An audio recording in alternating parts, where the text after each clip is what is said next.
Friends, 10 दिन पहले हम हमारे एक प्रोस्पेक्टिव क्लाइंट को मिला और जब हमने उसका कस्टमर प्रॉफिटेबिलिटी एनालिसिस किया तो हमें मालूम पड़ा कि पूरे साल में उन्होंने 2 कस्टमर को माल बेचा था, customer A and customer B. Customer A को उसने 10,000 का माल बेचा था और बी को उसने 15,000 का माल बेचा था।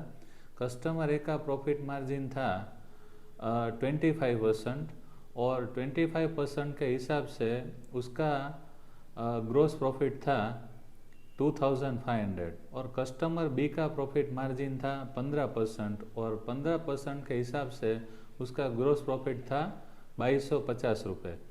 तो प्राइमा फेसी हमें लगता है कि customer A is more profitable than customer B. जब हमने थोड़ा डिटेल में एनालिसिस किया तो हमें मालूम पड़ा कि कस्टमर ए उसको 120 दिन के बाद पेमेंट कर रहा था और कस्टमर बी उसको 60 डेज के बाद पेमेंट कर रहा था।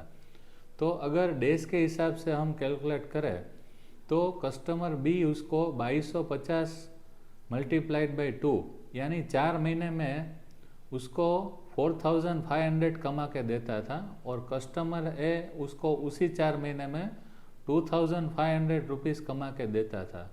Now friends, we can say that customer B is more profitable than customer A.